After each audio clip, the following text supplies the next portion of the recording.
Welcome to Innovation and Leadership. I'm Jess Larson. On this episode, we get to have the famous author Keith Ferrazzi back on. Keith, thanks for coming back. Jess, I'm excited to be here. So for anybody who didn't catch the last episode, you've obviously got multiple great books. But can you talk about kind of the big breakout, Never Eat Alone, and how that led to the new one, Never Lead Alone? Yeah. So look, I spent most of my time early on in my career in the Fortune 500 world. I was chief marketing officer at Deloitte. I went on to be chief marketing officer and head of sales at Starwood Hotels back in the day when it was an entrepreneurial venture. It was the very early founding of the company. And I left there to go be an entrepreneur. I wanted to be a CEO. I worked as a CEO for a company that Michael Milken was funding, that's what brought me out to be your neighbor here in LA. And it was an amazing experience. We sold the business, ended up a little bit of money in my pocket, and I really had to decide what I wanted to do. At the same time, I was approached to write a book about my life and why I'd had a lot of success when I was young. And it ended up being 10 tips to how I lived my life. And I lived my life very relationship centric. Doors of opportunity opened because I lived my life always asking the question, what can I do to be of service, of greatest service to the people that I wanted to co-create with? And that was basically a philosophy, whether that was the CEO of Deloitte, channel partners at Starwood, whatever it happened to be. That book, Never Eat Alone, just catapulted me into a choice. It really gave me an opportunity to say, do I want to cultivate an intellectual property business, or do I want to get back on, the train of either a big company or being an entrepreneur again? And it really tugged at me because I'd always, I think, secretly wanted to be an academic, but knew that it didn't make any money. I came from a very poor background, destitute, crushed steel industry, back in the 70s in Pittsburgh, and really leveraged relationships all throughout my life to be a success in a world that I had no relationship with. So anyway, I decided to stick with creating a research institute because the juxtaposition of being at Deloitte, where it was a band of brothers and sisters taking a hill together, wrestling ideas, debating things openly, but loving each other in the process, versus where I was at Starwood, which was a very competitive, very challenging, very difficult environment, low psychological safety. And you look at where Starwood ended up, it ended up having to sell to Marriott, below industry multiples. And you look at Deloitte, and we achieved what we wanted to achieve, which was growing from the lowest of the big eight to being one of the top consultancies in the world. So I knew that there was something there. I read Lencioni's book, 5 Dysfunctions of a Team. It inspired me. And I said, I want to take this book from here to the next level. I want to bring it to a place where it's really research-based. And over the last 20 years, a lot has changed about high-performing teams. Hybrid work has changed. AI has changed. Collaborative software has changed. So much has changed. And what you have today is the new book, Never Lead Alone, 20 years later, literally on the anniversary of Never Eat Alone, Never Lead Alone, which calls for us to ask teams to step up and meet leaders in leadership. If you're an entrepreneur and you're a leader and you feel alone, you shouldn't, because your team should be meeting you in the leadership of the team. One of the Was that for a good opening? It's a good kickoff. One of the things I've liked is you've been on other shows talking about this book. I've got a real love for the lean operational excellence, continuous improvement, Toyota production system stuff we were talked about before the show. Can you really lay this out, what you've talked about before, of contrasting the American system, which didn't turn out so great, and then what the Japanese did that we later had to learn from? Well, you're really taking me back to my origin story and very much why I'm here today. And by the way, I apologize to folks. This isn't quite the tone of my normal voice. I'm a little scratchy today. I lost my voice 2 weeks ago, and I'm still struggling to get back on the pony here. So when I was growing up, the American steel industry was cratering in the 70s. My old man came from Italy with a hope and aspiration of a great opportunity in the United States and picked the wrong place at the wrong time. And what was happening was people were blaming the Japanese for cheap foreign imports as if we needed to throw protectionism against the table. But the reality was the Japanese had borrowed the Deming, the Duran, to some extent the Drucker philosophies of total quality management, Six Sigma, the belief that you push leadership, you push management, you push quality control down to the front line where people actually know about the product. They actually know about the challenges, and they could iterate on a moment by moment daily basis to define a better product. And what happens when you do that is you get a better quality product at a lower price point. And that's what the Japanese had achieved. And it's very sad to me. I've been wanting to write an editorial on this, which really just talks about, we're right now talking about the sale of U.S. steel to the Japanese and whether it should happen, whether it should happen, and all of those questions that were going on. And to me, it's a really sad state of affairs not to look under the hood and to realize it was the lack of curiosity of the American industrial juggernaut of the steel industry that brought them to their knees, right? And to that end, I feel we're exactly at the same place.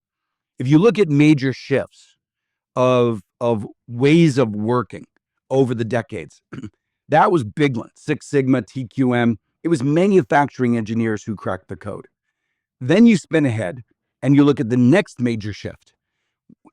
Software became a gating item for productivity in business. And we needed to find new ways of developing software that were more facile. I use that word purposefully instead of the word that it ultimately became, which was agile. So agile was created by engineers in a software environment to advance the speed and the efficacy of software. Where we are today is we are needing a re-engineering of work. And the problem is there are no engineers focused on it, because during the pandemic, we gave over the decision of what was going to happen around all of this to people who think from a policy mindset. We gave it to HR.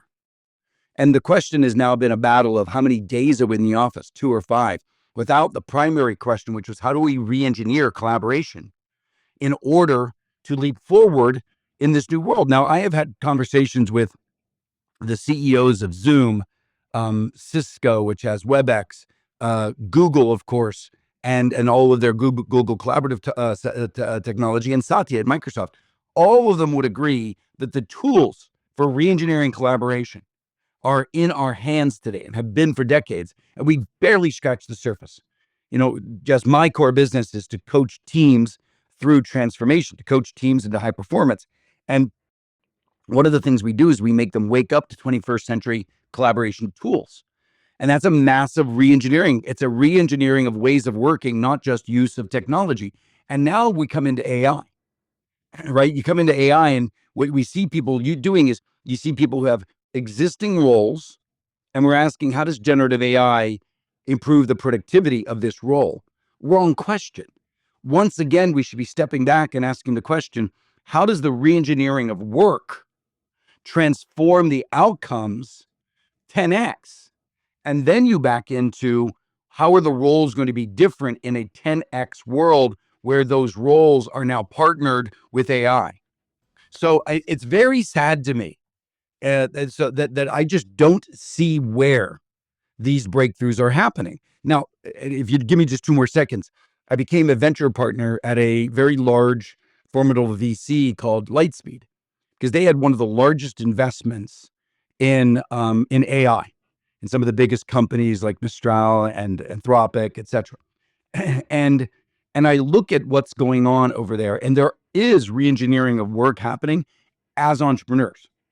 So these young people looking at business and re-engineering supply chain with re-engineered procurement software or supply chain software. And now they're trying to sell into corporations that don't know how to meet them, right? Because they haven't thought about re-engineering the work to the extent that these folks have already and built the technologies. So I think we're going to get there in the next 2 to 3 years.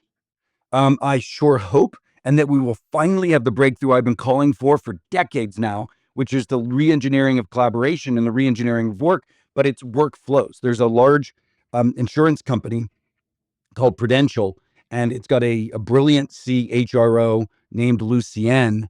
And Lucienne is the one that at the TED conference earlier this year stood up and really made that pronouncement. It's like, folks, it's about re-engineering work. It's about work and workflows, not policies and procedures.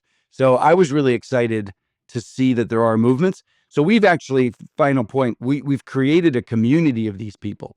I started a group called the Radical Innovators Collaborative, and it's just a group where I put together CHROs and CIOs who are engineers, who do have the technology acumen, and put them in the room together regularly. And this group is challenging each other to reinvent actual work, 10x, where we've been to outcomes by backing into re-engineering the actual workflows, which I think is finally called for. So I'm very excited. I'm seeing a lot of really interesting progress, in this work. It's been graciously funded by the T-Mobile organization, where they don't have an actual immediate dog in the hunt. They just want to be of service to the community to go 10x. They call themselves the uncarrier, and this is a very unsponsorship, just let's go 10x level radical innovators. So I'm really excited about it.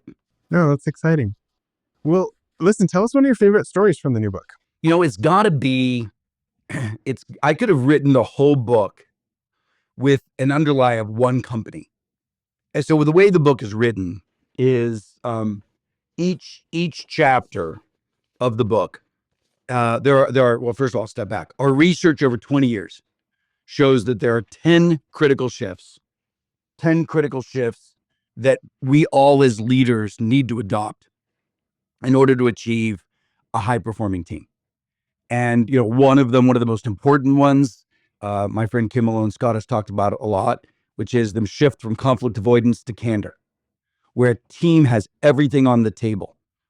I have been coaching teams to put all of the information on the table, to not hold it back, to challenge each other openly, but challenge each other because we won't let each other fail, right? Not challenge each other because we're throwing each other under the bus. Really have, and that, by the way, is chapter 3. And in it is grounded in a wonderful hero story with the CEO of Xfinity. And then there are a set of practices that any leader could try on with the team that would increase candor. Everything in the book is about the practices, very simple practices, not a bunch of concepts. And it's about practices that you can do as a team.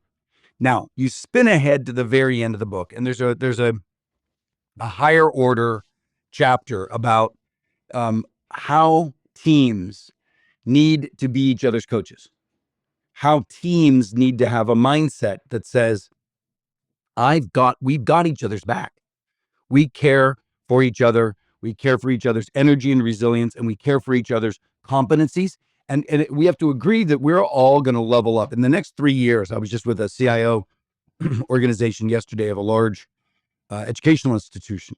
And, in the next 3 years, education can be reinvented. With AI, it's one thing to just engineer roles. It's another thing to engineer entire workflows. It's another thing to reinvent business. All three of those, AI can play a role. And education could absolutely go the way of a radical reengineering. And this team has made that commitment. So last night, we had a dinner with them, and the commitment was that all of them need to go 30% higher in their competencies and hard skills around AI, right? In their willingness to explode pre-existing workflows and re-engineer them. So that's meeting massively trusted advisors with their business partners and really re-engineering what they're doing. But we always do a diagnostic test at the beginning. And the reality is, on a scale of 0 to 5, they're only about a 1 relative to seeing each other as each other's coaches. So we start to do practices in terms of how do you get them to practice coaching each other. The best company in the world is Elf Beauty on this. Elf Beauty is a company that has for decades now been inching its way up to be the leading challenger in the beauty category. It's crushing it financially, and it's a company that when you get hired, you agree that in the next 3 years you will grow further and faster than ever before, because you're not going to be defensive and you're going to give everybody feedback and you're going to accept feedback.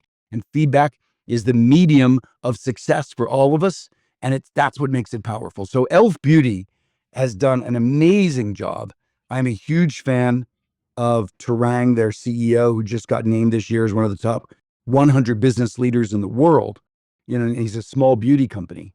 He's definitely doing something that, like, if you want to look at who's the Toyota version of the world of work today and high performing teams, it's definitely Elf Beauty. When you think about that concept, I guess my most poignant reference is if you look in the Department of Defense. So I had a number of clients there over the years. It's like the least common in like big army. And then as you get to the special operations units, it becomes much more about like, hey, this whole team has to be good. Like me being an incredible individual performer is not going to get the mission done. Like we all need to be good. And then when you get up to the classified units, it's like incredibly intense of like, hey, like the president sends us on no fail missions.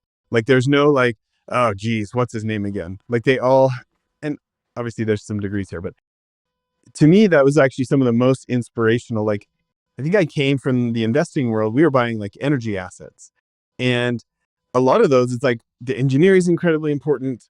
The equipment is incredibly important. And as long as you have good enough operational staff, the electricity is still going to flow. Yeah. It's not, you got a 20-year power purchase agreement. It's not highly dependent. It's not as dependent on how great your staff are as long as they're at a certain level. And I think that did me a real disservice getting into the fact that almost every other kind of business, other than just buying assets, it's not like that. And these special ops guys, I mean, like, I feel like you get thrown out of a plane, they lose all their equipment except a big pen, and they're still going to accomplish their mission, right? And so when you were talking on the other channel, the other podcast about leadership and teamship, to me, your Elf Beauty story sounds a lot like that, where it's like, no, there literally is this incredibly high trust situation and like a lot of candor of like, hey, luckily we didn't die on that when you did that, but like, you can't do that again. But in a place of like not ripping down criticism, Yeah, the Blue Angels, which I'm not sure where it is on your stack, probably at the first level, not even the top level. But the Blue Angels, after every single mission, they do the equivalent of a practice that I talk about in chapter 3. It's an outlier meeting, which is basically what went wrong. Let's seek every little thing that didn't go as well as it should. And let's try to find root cause. And let's go back to first principles, figure out how to fix this stuff. At every single mission, you seek, and it's not just people owning it for themselves, it's everybody figuring it out, and nobody is going to take umbrance for the accusation being against them. I mean, that's the point. And but we don't see teams that way. I mean, yesterday I was coaching a team, and a woman was saying to her peer who had dropped the ball on something.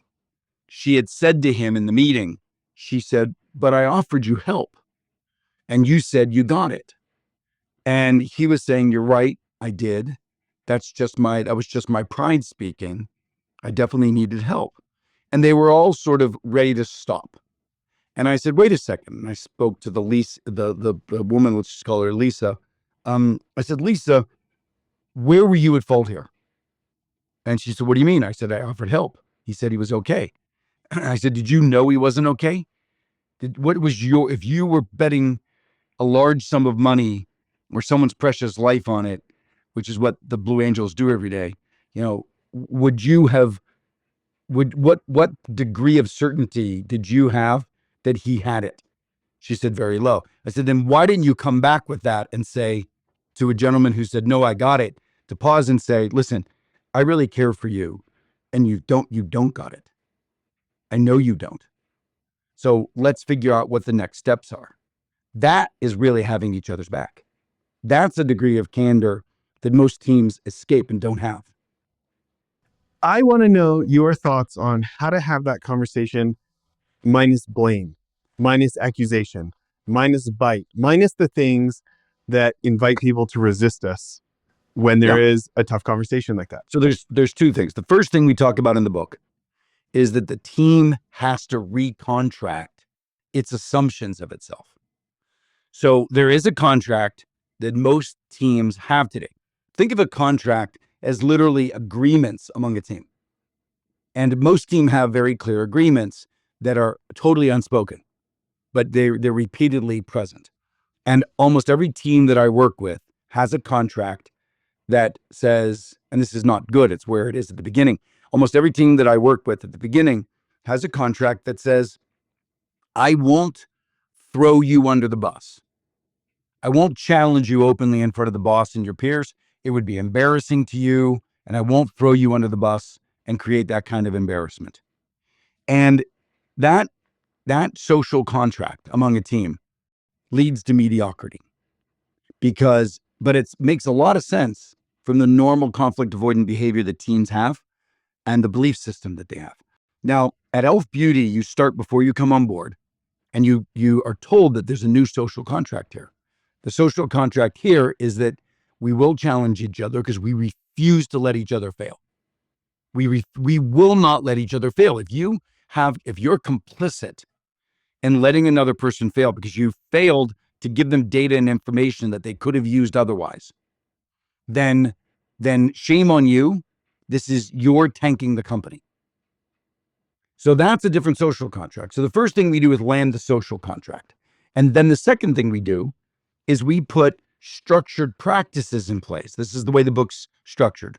Every chapter has a social contract, a couple of questions, so everybody understands the new contract. And then I just give you some simple practices. One of the simple practices is a thing called stress testing. So almost every team has regular report outs on critical projects that they're working on. So, right now at Ferrazzi Greenlight, we're going through a bit of a transition right now. We're re-engineering a few things. And, my president will do a report out of, where he is. But he doesn't do a report out. He does a stress test. He'll show up at the meeting and he'll say, okay, here's what I've achieved in the last month. Here's where I'm still struggling. And here's where I'm going in the next month. Looks very much, if you would dig into your portfolio of work, you would call that an agile stand-up, which is absolutely true. One of the chapters of the book is moving to agile as your operating system. And this is one of the practices where you do an agile stand-up on a monthly basis. But the difference is now you're going to invite the team to stress test your work. So in the past, when you did a report out, by the way, there's a great Fortune magazine article, which any of your listeners can go to Fortune magazine and go and just Ferrazzi culture. I wrote it a couple of weeks ago on just what I'm talking about, this stress testing piece, or you can get the book and it's one of the practices in chapter 3. But the stress test, then everybody in the room goes into breakout rooms. If you're physical, like yesterday, I just had everybody turn to groups of 2 in the room versus, going to breakout rooms. But everybody goes in the breakout rooms and they open up a Google Doc or a SharePoint document or whatever, and they write the following 3 answers. What challenges do you have for this report? What risks you see? What challenges you have? What innovations or ideas might you offer? And where might you help? Now, that has just turned the kind of culture everybody wants to have. We all want a challenge culture.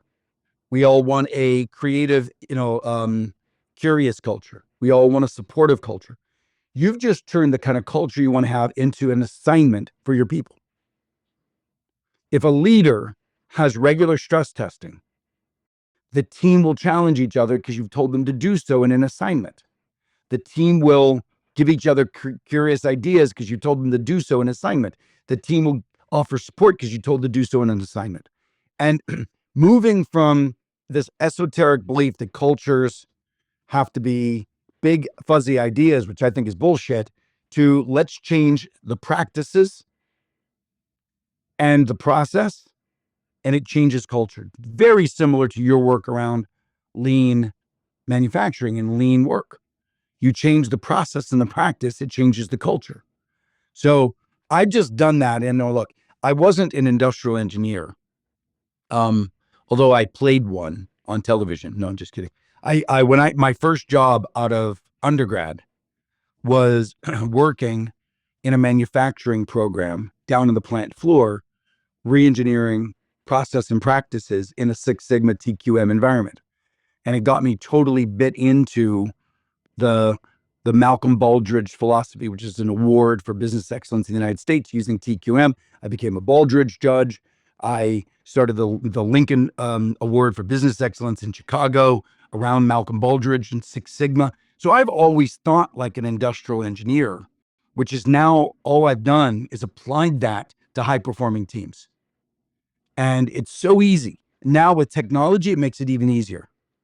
So you take really three things the book is based on: behaviors, which is a social contract, but then you put practice and process around it, which locks and solidifies the behaviors. And then you add tools which supercharge it, like collaborative technology and AI and project management software. And damn it, your team's going to crush it. And that's it. One chapter at a time in the book. That's great. You know, if we go on your website, I mean, there's so many incredible organizations you've worked with. For people who haven't been on your website, what are some of the most impressive organizations? I mean, you talked about the Navy fighter pilot group, the Blue Angels there, but big corporations or unicorns or. Well, look, I mean, I mentioned Elf Beauty, which has been one of the greatest icons. But I'm working with a company right now. Which is a high-tech juggernaut. And this business is $200 billion in market cap. And in the next 5 years, it's looking to double its market cap. Doubling its market cap in 3 to 5 years using teamship and the teamship principles. I'm coaching the executive team. I'm going to put it in quotes and you'll see why in a second. I'm coaching the executive team of the country of Bhutan. And the country of Bhutan has a desire to double its GDP while sustaining and keeping its amazing culture and its gross domestic happiness. And this group has recognizes you've got the prime minister, you've got the secretaries, and the ministers, and then you've got the private sector. And how does that group team? So, look, most of our companies have silos. Even small entrepreneurs have silos. And they don't think about teaming as being organized around KPIs. Teams should not be organized around org charts. So you look at an organization that any of us run, and if I've got an events group who produces events, and then I've got a sales group who's responsible for the sales pipeline, and the two of them are working in their silos, the reality is who we want to get into events and how do we get them connected to our IP in the event, and how do we take them out of the event and into the sales pipeline and follow it through? That's a through line that is lost when you have two different divisions. You need to have KPIs that are what people are responsible for. And the key people around those KPIs have to call themselves a team. And that's what the book does. It begins to re-engineer teaming away from our traditional mindsets of org charts and, even a government. That's the reason I brought it up is, I couldn't think of a bigger wall than between government and private sector. But now in the country of Bhutan, we're making them a team focused on advancing entrepreneurship in the country, focused on advancing agriculture in the country. And we're even adding other teams, members in, which are NGOs, into the team. Now that's a team. It blows my mind how much you can achieve when you re-engineer for teams around 10x deliverables. And that's the thing. Now you have another teammate to throw in. Entrepreneurs who are engineering AI to 10x outcomes. So in New York, when I had the meeting of what's called RIC, Radical Innovators Collaborative, we had CHROs, CIOs, COOs, and entrepreneurs, all of them together as a team, looking at critical areas of re-engineering work, like supply chain and others. We'll be doing the same thing at Davos. By the way, for people who want to get the book, is Amazon the best place, or Yeah, I bulk mean, orders on your look, I mean, website, or what's best? I used to know the family that ran Barnes and Noble, so I don't want to say just just one, but Amazon, Barnes and Noble, anywhere you want to buy books, you can buy books. However, and Audible and etc. However, if you want to buy it for your whole team, go to keithferrazzi.com, and we have a relationship with a couple of organizations, whether you're domestic or international, who you can buy the books from in bulk. I actually think you get a lesser price there when you buy them in bulk. And we give you a video series that everybody can use to help the book get used effectively, even more effectively. So every chapter's got a 7-minute video of me, some critical practices like stress testing, get an extra video. So if you want to buy for your whole team, which I highly suggest, you could obviously sample it for yourself. If you like it, then get it for your team. But the book is engineered for the team to read it and march itself through the practices. Everything is about using the practices. That's great. Well, what do you want to leave people with for a final story here from the book? So the final story is a dear friend of mine that I've grown to admire a great deal. Patty Pope, the CEO of PG&E. This is an organization that had gone through bankruptcy and had dug itself out, and had really was recovering from those catastrophic fires in California, and the people had lost their lives because of the actions of people in the organization. And this group was tattered, and the group needed to come together with a great deal of resistance. The group had to mend each other as they mended the community. And the commitment of that team, this is chapter 4, the commitment of the team really had to be the commitment to resilience and owning each other's energy. This was going to be a slog.